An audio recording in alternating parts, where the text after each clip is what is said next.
Hey everybody, and welcome back to another episode of Dirt Grain Steel. So it's Sunday afternoon. Decided to come out and work on the combine for a while, or 1660 case. And yesterday I got all the rasp bars changed on it. So as you can see, all brand new rasp bars ready to go.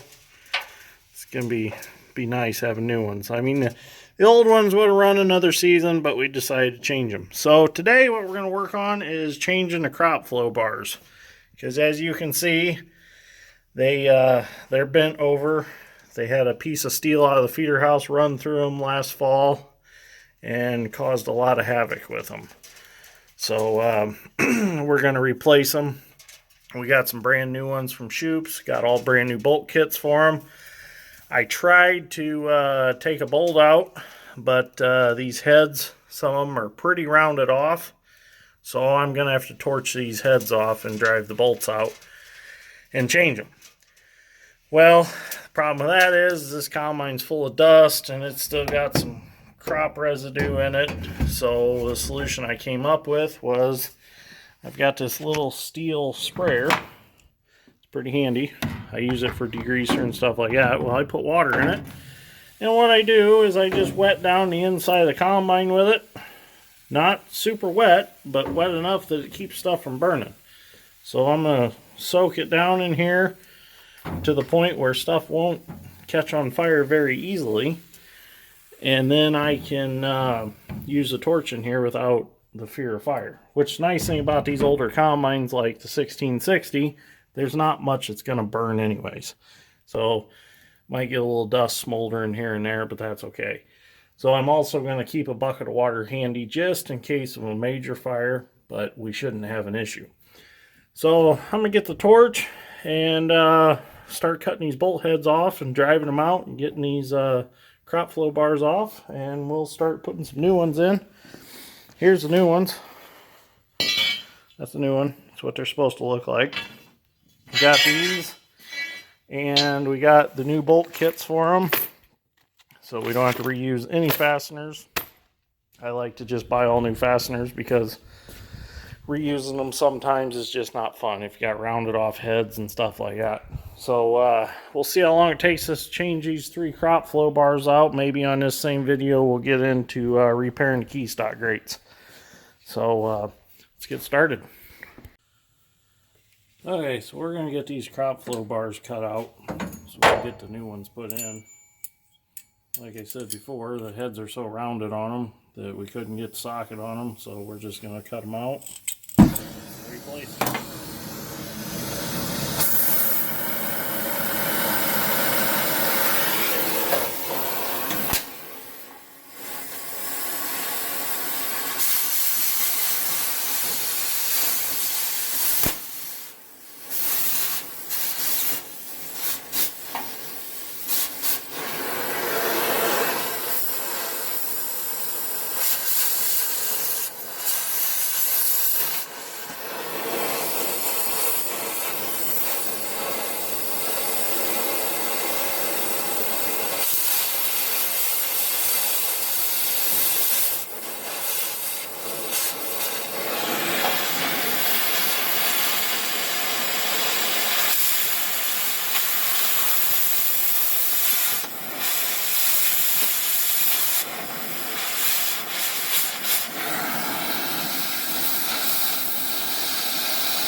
There we go.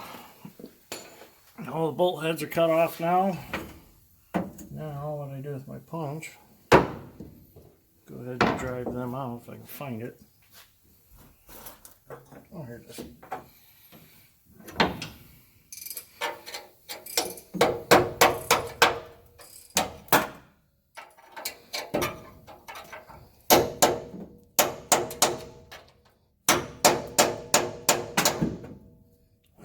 block of wood fell out. There we go.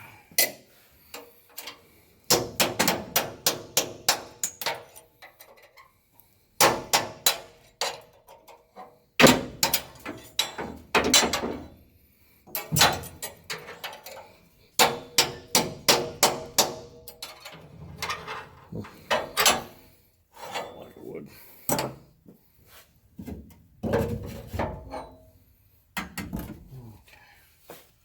Put my gloves on just so you can pull that off the rest of the way.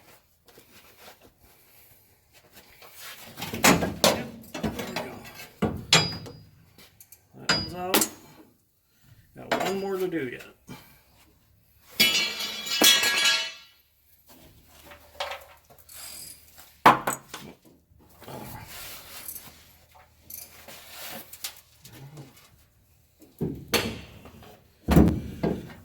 So I'm going to get this last one off and then we'll start putting the new ones in. With the bars removed now, you want to clean this up really good where they set. You don't want nothing behind them. Because you want to make sure these stay tight. If they don't stay tight and one falls out, it's not good. Because guess where it goes? Right through the chopper.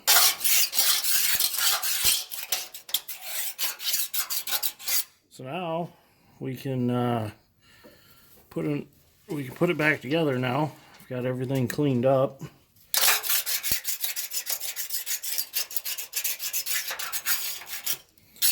So I'm gonna go get the bars ready and the necessary tools I need to put them in, and we'll get them reinstalled. Okay, so we're going to start putting bars back in. I've got one here. My suggestion is to start bolting it in the middle. Make sure we got it the right. Yep. Start your 2 bolts in the middle, because at the chopper end, at the exit of the rotor, there's actually a piece that's got to go behind it. So if you start it here, that leaves that in free. It's a little tough to put the nuts and washers on because it's just a little hole to work through back there. And these are lock nuts also, just like the rasp bars were.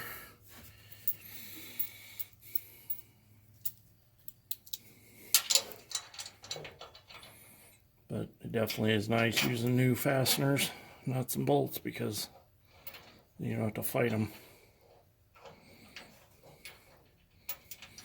So there's those.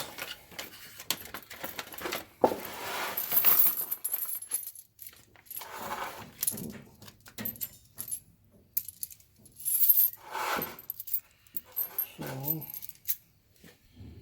put that one in.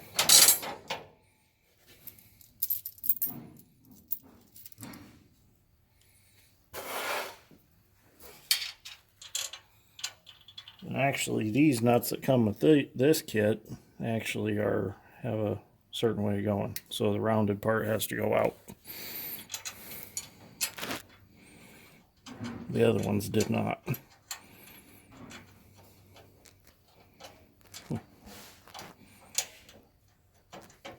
There we go.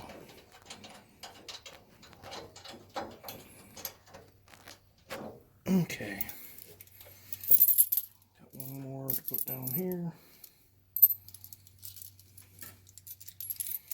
Got too much stuff in my hands. Not enough spots to lay stuff without losing it.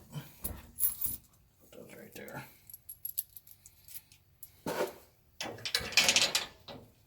Oh, Concave in there. Get out of there. There we go.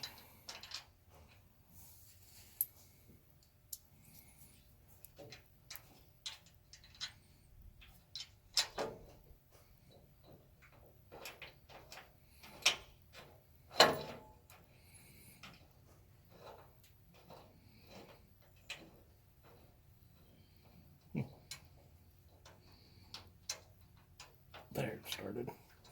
Okay, I'm gonna get these rest of these bolts in a piece at the top, and then we'll tighten them. Well, we're going to start tightening up the bolts. We're going to start in the middle and we're going to work each way. So we're going to start with this one right here.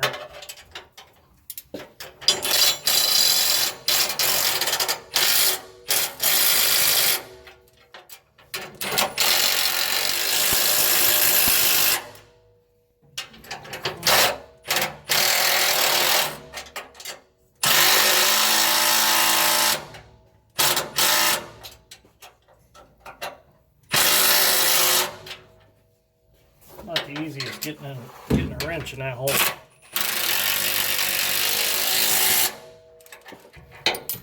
Switch hands.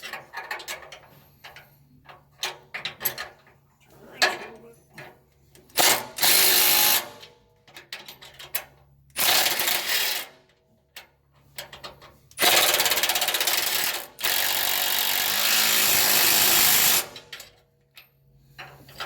Now the two hard ones up on top. There's no way of getting the impact in there, so we're going to have to do them by hand. So I'm going to use my ratchet and my tight reach ratchet to get them. This works real nice for them hard to get places because my ratchet's here and my socket's here, so it gives me all this distance that I can stick this in and still use my ratchet.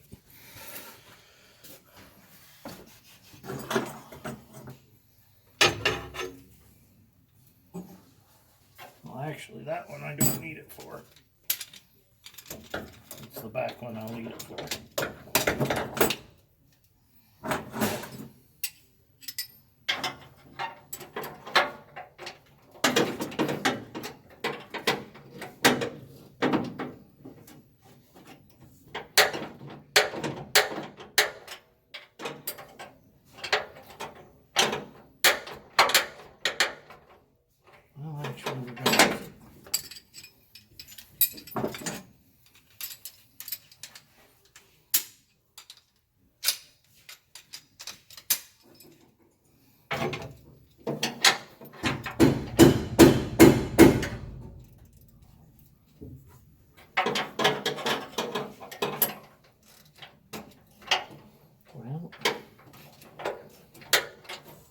I'm going to have to get some different tools to get on the back side of that. That's kind of the problem right now.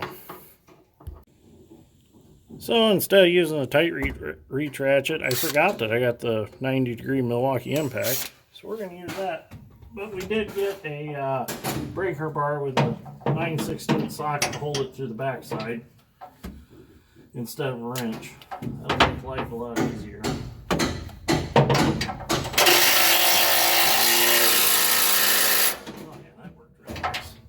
Now we gotta get that far back one. Oh yeah, that's perfect.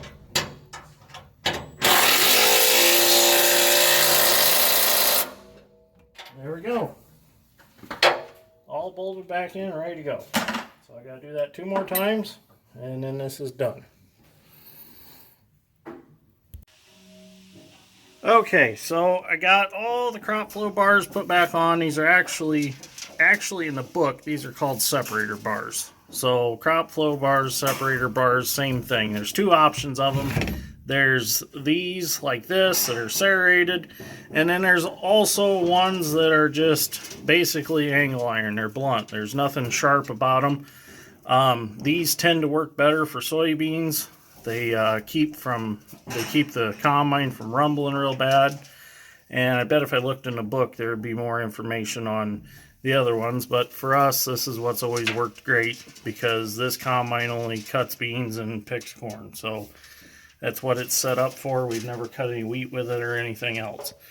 So rotor's pretty much completely rebuilt other than the elephant ears, but them aren't that old. We done them when we rebuilt the combine when we got it, and we don't run that many acres through it to wear them out, so they're still good. I checked them.